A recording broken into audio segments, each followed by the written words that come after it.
Welcome back to the Feature, where I watch the full movie so you don't have to.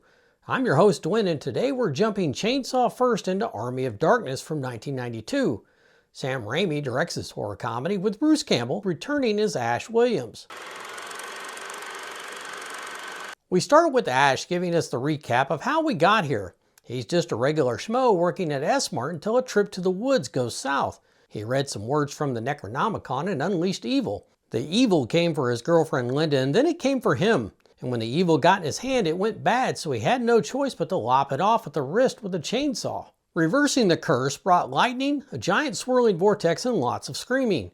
Ash and his Delta 88 are sucked through the vortex and end up in medieval times surrounded by knights who are less than friendly. They think he's one of Henry the Red's men. Ash is captured along with Henry and his men and dragged to Lord Arthur's castle in chains. After being pelted and spit on, Ash is formally introduced to Henry the Red and isn't impressed. Well, hello, Mr. Fancy Pants. Ash and Henry are brought before Arthur. Henry swears he's innocent, but nobody cares.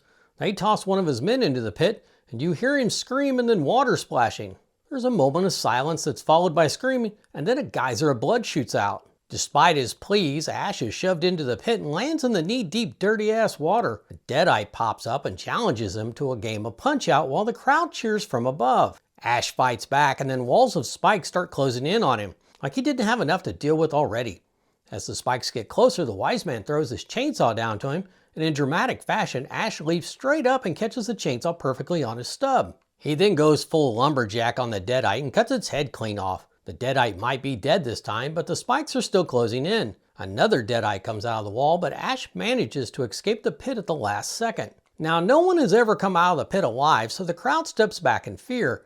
Ash uses his newfound leverage to deck Lord Arthur and then makes him let Henry and his men go. Arthur is pissed and draws his sword. He didn't realize he was bringing a sword to a gunfight though. Probably because it's the 1300s and he doesn't know what a gun is. A giant boom echoes through the castle and the surrounding valley as the top half of his blade is shot off. Then it's time for some show and tell with the lesson of the boomstick.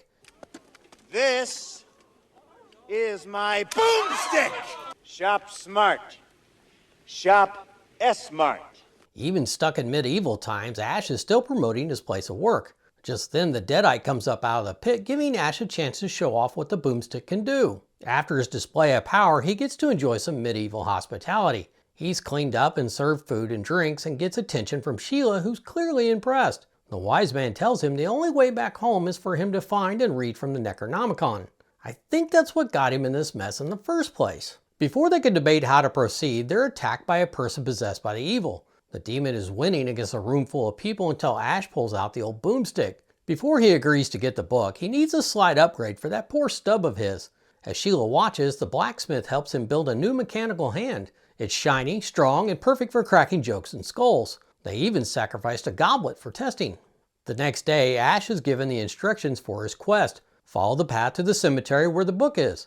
Then recite the phrase, Klaatu Barada N before taking the book. Pretty simple, right? On his way to the cemetery, Ash is chased by the evil. He barely escapes and finds shelter in a creepy windmill. Of course it's haunted because this is an Evil Dead movie. I swear this dude can't catch a break. Tiny Ash clones appear out of a broken mirror like demonic gremlins. The little bastards torment him to no end. They trip him, stab him, knock him out, and tie him down. It's Gulliver's Travels Evil Dead edition. As he wakes up, one of the tiny clones dives down his throat, which is kind of gross. Ash breaks free and tries to purge himself, and when that doesn't work, he pours steaming hot water down his throat. His shoulder starts itching, and then an eyeball appears out of his shoulder.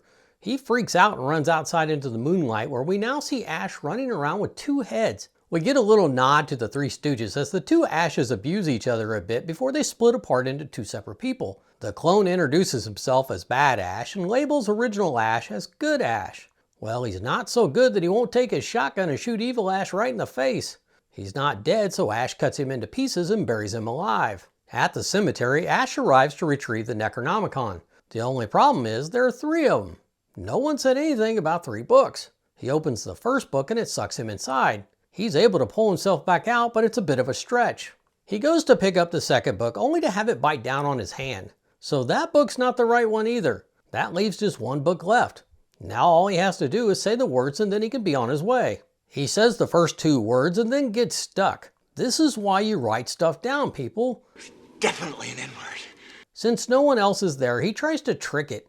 Klaatu Barada N. Close enough, right? Wrong. He picks up the book and the ground shakes, lightning cracks, and skeletons rise from the ground. Ash really messed this one up.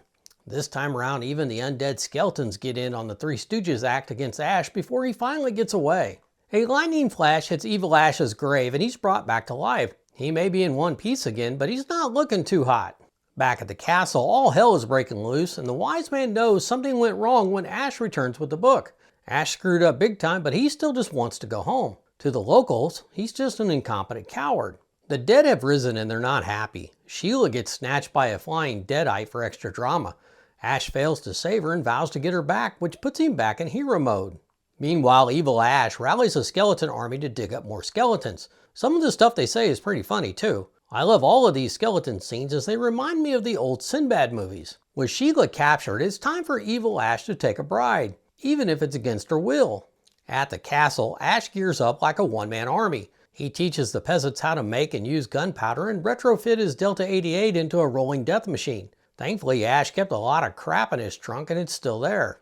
With the skeleton army ready to march toward the castle, Evil Ash introduces the new and improved Sheila looking a bit possessed. As they march, we see they have surprisingly good rhythm for a bunch of corpses. The drawbridge is pulled up as the army of the dead stands waiting for their leader. This gives us a moment to get a good look at the craftsmanship that went into making these dead soldiers. As the dead approach, they're hit with hundreds of flaming arrows filled with gunpowder. Bones go flying everywhere, and then catapults are used next to rain hell down on the dead. Eventually though, the dead climb the walls and breach the gate. Once inside, it all comes down to hand-to-hand combat between the living and the dead. As the battle spills through the courtyard, Ash mows through the crowd in his Mad Max-style Delta 88 like some sort of demonic lawnmower. Ash looks to be unstoppable at first, but then Sheila happens. He crashes and destroys his car in order to avoid running her down. Unfortunately for him, it was all a trick. Evil Sheila does her best to try and kill him, but he's a slippery sucker. Things are looking bleak, but then Henry the Red and his army show up to help. Just in time, too, as the dead are getting closer to stealing the Necronomicon. Evil Ash storms the wall and is about to battle good Ash, but Sheila shows up. This chick has the worst timing. Ash tosses her aside just in time to stop Evil Ash from getting his paws on the book. Now it's Good Chin versus Evil Chin. That metal hand Ash built even came in handy. Get it? Handy? Ash does his best Errol Flynn impersonation while battling two enemies at once. Then he makes Evil Ash eat some flames, which sets him completely on fire.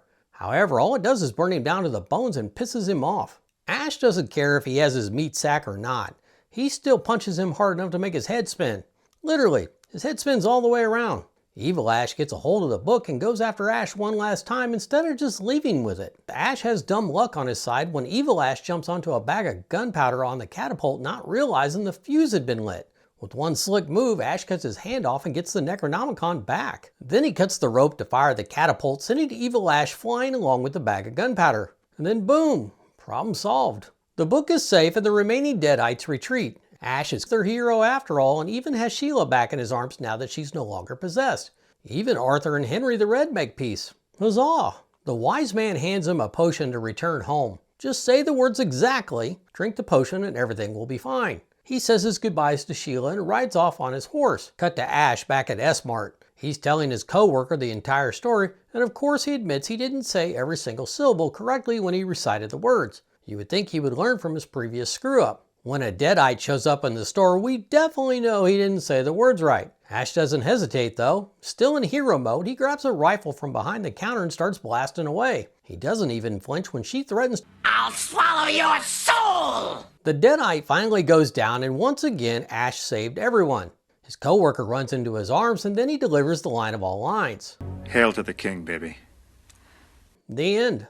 Army of Darkness closes out the Evil Dead trilogy with style, slapstick, and chainsaws. It's pure Sam Raimi madness and Bruce Campbell perfection. Thanks for watching this breakdown of Army of Darkness. If you enjoyed reliving this 90s classic, hit like, drop your favorite Ash quote in the comments, and subscribe for more throwback mayhem. See you next time on Back to the Feature. Let's all go to the lobby to get ourselves a treat.